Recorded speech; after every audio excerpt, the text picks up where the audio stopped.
नमस्कार, मैं अमित और आप देख रहे हैं आंखें न्यूज 24। आइए नजर डालते हैं आज के महत्वपूर्ण खबरों पर।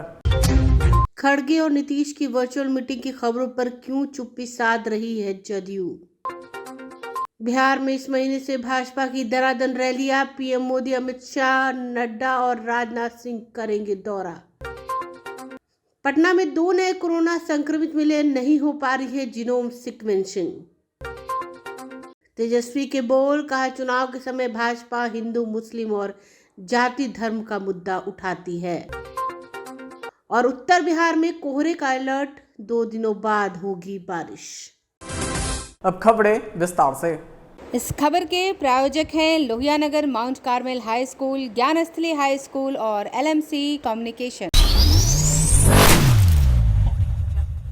खबरें आ रही हैं कि मल्लिकार्जुन खड़गे और नीतीश कुमार के बीच में नीतीश कुमार को संयोजक बनाए जाने और सीट पर वर्चुअल मीटिंग के माध्यम से बात हुई है। इस बारे में प्रतिक्रिया देते हुए मंत्री श्रवण कुमार ने कहा, ऐसा कहा जा रहा है, जिस पर उन्होंने कहा उन्हें इसकी जानकारी नहीं है कि बात हुई है या नहीं। सीट शेयरिंग को लेकर इससे पहले हुई बैठक में बात स्पष्ट हो गई थी, जल्द से जल्द सीट शेयरिंग को लेकर बात कर ली जाए। बिहार में कांग्रेस 10 सीट की मांग कर रही है। इस पर श्रवण कुमार ने कहा, ये सब मेरे लेवल का नहीं है। गठबंधन के उच्च अधिकारियों द्वारा ये सब फैसला लिया जाएगा। आने वाले समय में जांच एजेंसी प्रतिपक्ष के नेताओं पर कार्रवाई कर सकती है, ऐसा कहना है आरजेडी नेताओं का। इस पर ग्रामीण विकास मंत्री श्रवण कुमार ने कहा, नीतीश कुमार ने आज तक ऐसा कोई काम नहीं किया जिससे नीतीश जी या हमारी पार्टी के लोग डरे। उन्होंने कहा कि मुझे नहीं मालूम किसको किसको नेता दिया जा रहा है, कौन कौन लोग जाएंगे। हम लोग भी बिहार में माता सीता का भव्य मंदिर बना रहे हैं और हम लोग सच्चे भक्त हैं। बीजेपी वालों की तरह चुनाव के समय सिर्फ भक्ति नहीं करते। इसकी जानकारी मुझे नहीं है और ये बड़े स्तर पर ये सब फैसले लिए जाते हैं। हमारे बस का रोग नहीं है कि आपको कुछ इस संदर्भ में सही जानकारी आपको दे सकें। सर, कहा जा रहा है कि खड़गे जी ने सीट शेयरिंग को लेकर भी नीतीश कुमार से वीडियो कॉन्फ्रेंसिंग के माध्यम से बात की। नहीं, सीट शेयरिंग के बारे में तो पहले ही बैठक में फैसला हुआ था कि सीट शेयरिंग जल्द से जल्द हो जाए, और जब सीट शेयरिंग जल्द से जल्द हो जाएगा तो आगे जो चुनौती है, जो आगे करना है, उस पर तेजी से काम चलेगा। वर्चुअल मीटिंग हुई है मंत्री जी नीतीश कुमार और लालू प्रसाद यादव के साथ, मल्लिकार्जुन खड़गे का। इस तरह की खबरें तो आप ही लोगों को मिलता रहता है। पहले हम लोग तो उतना खबर रखते भी नहीं है, मालूम भी नहीं रहता है। लेकिन इतनी बात ज़रूर है कि जब इंडिया गठबंधन है तो इंडिया गठबंधन के नेता कभी भी मिल सकते हैं, कभी भी बातचीत कर सकते हैं, कभी भी किसी इशू को रिजॉल्व कर सकते हैं। तो ये सब तो चलता रहता है, ये सब तो अंदरूनी मैटर है, इसमें कहाँ कोई दिक्कत है। ये नीतीश कुमार की योग्यता पर बीजेपी सवाल खड़ा कर रही है, आप लोग संयोजक बनाने की बात करते हैं। अरे भाई, भाजपा से नीतीश कुमार जी को सर्टिफिकेट लेने की ज़रूरत है। अब तक तो भाजपा घुटना टेकते रही है नीतीश कुमार जी के सामने। अब तक तो नीतीश कुमार जी को सबसे ऊपर मानते ही रही है भाजपा। और जब संबंध कुछ विच्छेद होता है तो तरह तरह की भाषा, तरह तरह की बात, तरह तरह की बोली का उपयोग करते रहते हैं। जितना कसीदा नीतीश कुमार जी के सम्मान में भारतीय जनता पार्टी के छोटे नेता से बड़े नेता, देश के प्रधानमंत्री जी करते रहे, उतना तो हम लोग नहीं करते हैं जितना वो लोग करते हैं। देश के प्रधानमंत्री जी आए थे तो आपको याद होगा विधानसभा में क्या क्या कहा है। महिला सशक्तिकरण की दिशा में जो काम किया श्री नीतीश कुमार जी ने, वह अद्वितीय है।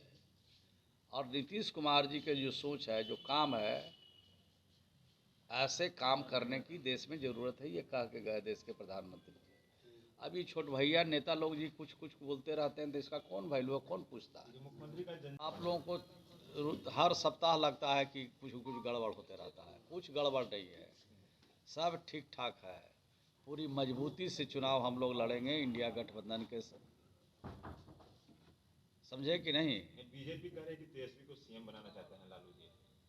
और भाई, बीजेपी अपने छटपटाहट में तो दूसरा के चक्कर में रहेगा। बीजेपी जो है अपने ने सीएम बने के फेरा में है। अब तो लोकसभा में अगर 400 पार हो जाएगा तो अब जो बाकी बचा है कहला छोड़ा, वो भी ले लेता था। अच्छा दूसरा के पहले ही साफ हो जाता। श्रवण जी, राष्ट्रीय जनता दल कह रही है कि जगह मीटिंग होगी, बैठक होगी, सभा होगी, इस तरह का काम तो चलते रहता है। तो अभी है वहाँ पर 21 जनवरी को वहाँ पर झारखंड में सभा है। 21 जनवरी के बाद यहाँ भी होगी, सब जगह होगा, कई राज्यों में होगा, घूम घूम के होगा, प्रचार प्रसार कड़ा होगा। सर सीट शेयरिंग को लेकर लगातार कहें जो बातचीत हो रही है, कांग्रेस की तरफ से 9 सीट मांगा जा रहा है, 10 सीट मांगा जा रहा है, तो कैसे आप लोग बड़ा करेंगे? इस संदर्भ में विशेष जानकारी नहीं है, लेकिन बातचीत चल रही है और बातचीत से मामला हल होता है और हम लोग के सभी नेता, बड़े नेता बैठेंगे, मिल बैठ के फैसला करेंगे, इसका रास्ता अंततः निकल जाता है। कितने सीटों पर जदयू लड़ने की तैयारी कर रही है सर? अब सीट हमरे मालूम है, अगर हमारा मालूम रहता तो बता देते आपको, लेकिन ये सब बड़े नेता, हमारे पार्टी के बड़े नेता मिल बैठ के तय करते हैं। कह रहे हैं कि ये सब कोई नई बात आप बता रहे हैं। अब जिन जिन राज्यों में अभी चुनाव हुए हैं, उन राज्यों में चुनाव से पहले हुआ है, तो अब देश भर में होगा। नीतीश कुमार जी को न डर है, न पहले डर था, न अब डर है। नीतीश कुमार जी को ये सब कोई कुछ नहीं बिगाड़ सकता है। बाल न बाका कर सके जो जस बैरी होय। नीतीश कुमार जी ने कोई ऐसा कदम नहीं उठाया है जो उन पर अंगुली उठ सकती है।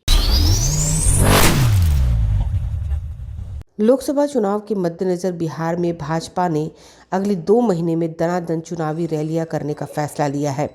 चुनाव की घोषणा से पहले राज्य में माहौल बनाने के लिए बीजेपी कम से कम 10 बड़ी रैलियां करेगी। इसमें प्रधानमंत्री नरेंद्र मोदी, गृह मंत्री अमित शाह, रक्षा मंत्री राजनाथ सिंह, राष्ट्रीय अध्यक्ष जेपी नड्डा जैसे बड़े नेता शरीक होंगे। इन रैलियों को लेकर मंगलवार को बिहार भाजपा के आला नेताओं ने गहन मंथन किया। बीजेपी की ये रैलियां राज्य के अलग अलग हिस्सों में जनवरी और फरवरी में होंगी। इस महीने कम से कम 2-3 रैलियां आयोजित करने की योजना है, जबकि फरवरी में 6 से 8 रैलियां आयोजित हो सकती हैं। बीजेपी के सूत्रों के अनुसार रैली के लिए पार्टी ने बिहार को 10 क्लस्टर में बांटा है। इसके तहत शाहबाद क्लस्टर का प्रभारी सिद्धार्थ शंभू, मुंगेर का राजेंद्र सिंह, तिरहुत का त्रिविक्रम नारायण सिंह, चंपारण का प्रभारी सरोज रंजन पटेल जैसों को बनाया गया है, जबकि पूर्णिया का प्रभारी अभी तय नहीं हुआ। इन सभी क्लस्टर में कम से कम एक बड़ी रैली होगी। राज्य इकाई की कोशिश है कम से कम 3-4 रैलियां पीएम मोदी की जरूर हो। मोदी की बेगूसराय, पूर्णिया में जनसभा हो सकती है। वहीं 3 से 4 रैली अमित शाह, 3 से 4 रैलियां जेपी नड्डा और 1-2 रैली राजनाथ सिंह की होगी। इसके अलावा जिला भर भी चुनावी रैलियां आयोजित की जाएंगी। भाजपा के प्रदेश अध्यक्ष सम्राट चौधरी ने बताया कि पार्टी ने इस बार अब की बार मोदी सरकार और अगली बार 400 पार का नारा दिया है। इसके लिए समय समय पर रैली और बड़ी जनसभाएं आयोजित हो जाएंगी। बीजेपी इस बार इस चुनाव को लेकर कोई भी कोर कसर नहीं छोड़ना चाहती। बीजेपी अपने पूरे दमखम के साथ चुनावी मैदान में उतर रही है और उसे पूरा भरोसा है कि इस बार का चुनाव भाजपा ही जीतेगी। समाचारों में वक्त हो चुका है एक छोटे से अंतराल का। I am Shalini Singh, principal of Lohianagar Mount Carmel School. Here in our school, we give best education and good environment to our students, where they can learn well. We provide here well-equipped lab, well-equipped, well-stocked library. We have here well-trained teacher also. We have a sports playground for cricket, volleyball, football, and also provision for indoor activities. So we have here security system, information and communication technology. So we have all facilities here in our school where students feel comfortable and secure.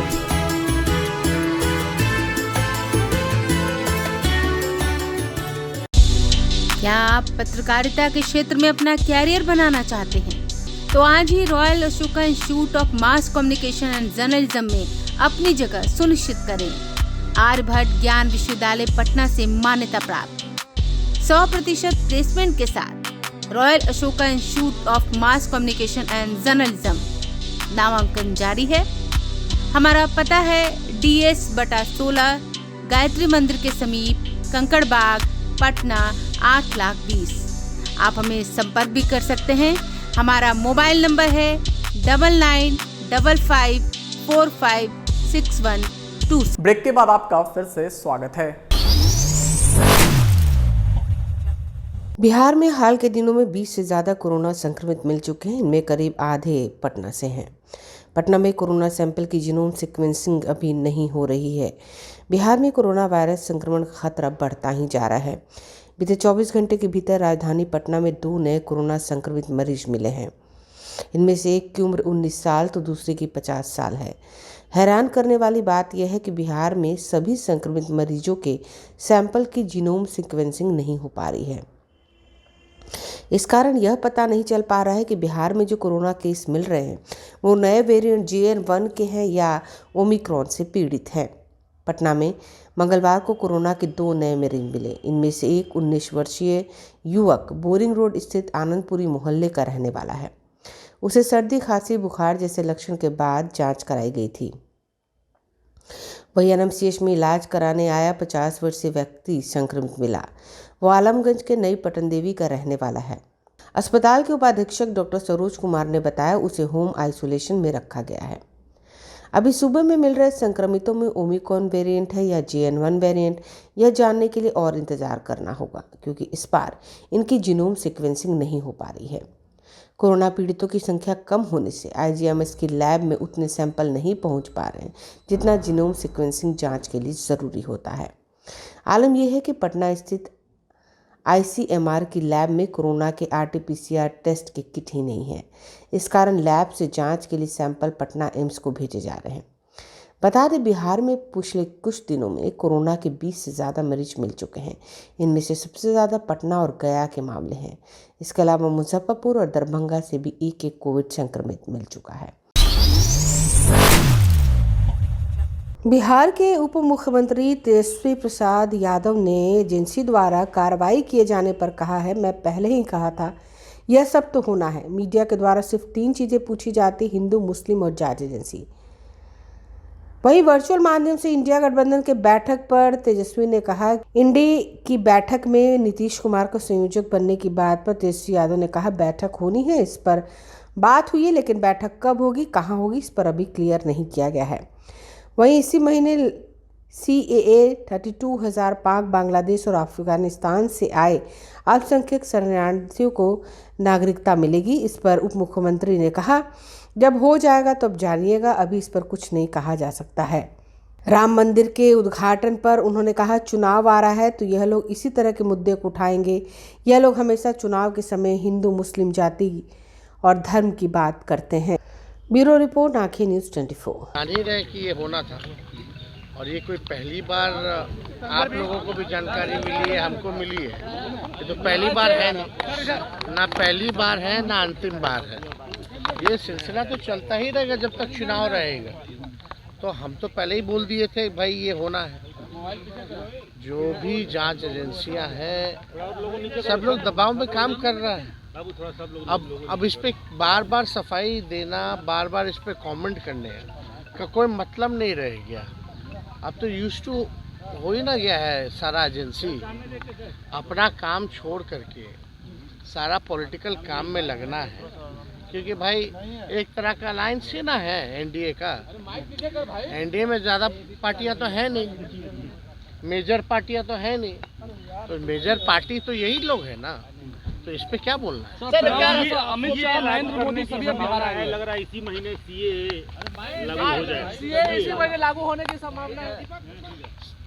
क्या आता है नहीं आता है अंतिम जब तक ये हाउस में बिल नहीं पेश किया जाता तो हो जाएगा। इस पे क्या कहा जा सकता है। कई बार होता है कि हर चीज़ जो है गुब्बारा जैसा छोड़ दिया जाता है, उसी पे सब बयानबाजी आने लगता है, लेकिन होता कुछ नहीं। तो ये चीज़ें आ जाने दी जाएगी। और इस मामले में तो आप लोग सब लोग को पता है कि हमारे पार्टी का क्या स्टैंड रहा। पहले भी पार्लियामेंट में इस चीज़ को लेकर के बात रखी गई थी, तो हमारी पार्टी ने स्पष्ट रूप से इस बात को किया। अब चुनाव आएगा तो इस तरह के मुद्दे आएंगे, हिंदू, मुसलमान, मंदिर, मस्जिद, और तो मुद्दा है क्या। और हमको भी पूरा यकीन है कि 3 चीज़ों के अलावा आप लोग कुछ नहीं पूछिएगा। हिंदू मुसलमान के बारे में पूछिएगा कहीं ना कहीं से। दूसरा, जांच एजेंसियों के बारे में पूछिएगा, और तीसरा जो है आप लोग जो है जो इस तरह की जो सवालें हैं, सीए एनआरसी तो हिंदू मुसलमान का हो ही गया और ईडी एजेंसी का हो गया, और बाकी सारी चीज़ आप लोग इसी तरह की वर्चुअल मीटिंग है सर, वर्चुअल मीटिंग है। इंडिया अलायंस की क्या वर्चुअल मीटिंग आज होना है आप लोग का? इंडिया अलायंस का वर्चुअल मीटिंग की जो बात आ रही है, क्या आज होना है वर्चुअल मीटिंग आप लोग का? अभी सब लोगों से बात हुई है, वो लोग डेट जो है सब लोग से बात करके वो तय करेंगे। बात होना है कि मीटिंग वगैरह किया जाए, और मीटिंग कब होगा, कैसे होगा, ये अभी क्लियर नहीं है। क्लियर होगा तो बीजेपी के द्वारा मोदी जी आ रहे हैं, मोदी जी जनवरी के लिए निमंत्रण मिला है। आप उप मुख्यमंत्री हैं, अयोध्या में 22 जनवरी को जो प्राण प्रतिष्ठा होनी है उसके लिए निमंत्रण मिला है क्या? हम तो पहले ही कहे थे। आप लोगों का सवाल जांच एजेंसियां, मंदिर मस्जिद, और तीसरा जो है हिंदू मुसलमान, इसके अलावा और कोई आप लोगों का सवाल हो ही नहीं सकता। बिहार, अरे भाई, हमारे घर में मंदिर है, हमारे घर में मंदिर। मोदी जी चुनाव आ रहे हैं, चुनाव ही साल है तो मोदी जी बड़ी रैलियां करने का निर्णय लिया है। हम लोग तो अभी तिरुपति बुलेटिन जो कराए हैं, तो मेरे बालाजी को हम लोगों ने दान किया है। मौसम विभाग ने प्रदेश में 5 जनवरी से दक्षिण पश्चिम बिहार में बारिश की चेतावनी जारी की है। पटना और गया समेत 10 जिलों में बूंदाबांदी हो सकती है। राज्य के अन्य इलाकों में भी बादल छाए रहेंगे। बिहार में ठंड का प्रकोप बढ़ता ही जा रहा है। पिछले 24 घंटों के भीतर राज्य के 24 शहरों के न्यूनतम तापमान में गिरावट दर्ज की गई। 23 शहरों में रात का पारा 10 डिग्री सेल्सियस से नीचे चला गया। 5.3 डिग्री सेल्सियस तापमान के साथ गया राज्य में सबसे ठंडा जिला रहा। मौसम विभाग ने अगले 24 घंटे के भीतर उत्तर बिहार में कोहरा छाए रहने की आशंका जताई है। अन्य जिलों में मौसम साफ रहेगा। साथ ही अगले 2 दिनों में बारिश का पूर्वानुमान है। 10 जिलों में 5 और 6 जनवरी को बारिश होने की संभावना है। पटना सहित दक्षिण बिहार में अगले 2 से 3 दिनों तक धूप खिली रहेगी, लेकिन उत्तर बिहार में कोहरा छाया रहेगा। अगले 24 घंटे के बाद उत्तर बिहार में भी मौसम साफ होने का पूर्वानुमान है। मौसम विभाग के अनुसार राज्य के पश्चिमी विक्षोभ पार करने से पहले गुरुवार से प्रदेश के अधिकतर शहरों के न्यूनतम तापमान में 2 से 3 डिग्री सेल्सियस की बढ़ोतरी होने का पूर्वानुमान है। इससे कड़ाके की ठंड से लोगों को हल्की राहत मिलेगी। इसके अलावा पश्चिमी विक्षोभ पार करने के कारण 5 और 6 जनवरी को प्रदेश के दक्षिण पश्चिम भाग के साथ ही आसपास के 10 जिलों में हल्के से मध्यम स्तर की बारिश होने की संभावना है। इस दौरान प्रदेश के शेष भागों में बादल छाए रहेंगे। कहीं कहीं छिटपुट बूंदाबांदी हो सकती है। मंगलवार को पटना सहित प्रदेश के 29 शहरों के अधिकतम तापमान में बढ़ोतरी और 24 शहरों के न्यूनतम तापमान में गिरावट दर्ज की गई। 5 जनवरी को बक्सर, भोजपुर, कैमूर, रोहतास, अरवल, औरंगाबाद और गया जिले के कुछ हिस्सों में बारिश हो सकती है। वहीं 6 जनवरी को इन जिलों के अलावा पटना, बेगूसराय, जहानाबाद, शेखपुरा, नालंदा, नवादा और लखीसराय जिले में मौसम खराब रहेगा। अगर आप भी अपने दुकान, प्रतिष्ठान, school, college, coaching centre, restaurant, cafe का विज्ञापन देना चाहते हैं, वो भी किफ़ायती दर पर, तो आंखें न्यूज़ 24 लेकर आया है आपके लिए एक सुनहरा मौका। आंखें न्यूज़ 24 न्यूज़ पोर्टल की दुनिया में बिहार का सबसे उभरता हुआ चैनल, जहां बिहार झारखंड से जुड़े तमाम बड़ी खबरें देखने को मिलती है। तो देर किस बात की, आज भी जुड़े आंखें न्यूज़ 24 के साथ। संपर्क करें हमारे व्हाट्सएप नंबर 8935876430 पर। क्या आप पत्रकारिता के क्षेत्र में अपना कैरियर बनाना चाहते हैं? तो आज ही royal Ashoka institute of mass communication and journalism में अपनी जगह सुनिश्चित करें। आर्यभट्ट ज्ञान विश्वविद्यालय पटना से मान्यता प्राप्त 100% प्लेसमेंट के साथ royal Ashoka institute of mass communication and journalism नामांकन जारी है। हमारा पता है DS/16 गायत्री मंदिर के समीप, कंकड़बाग, पटना 8,20,000। आप हमें संपर्क भी कर सकते हैं। हमारा मोबाइल नंबर है 9955456126।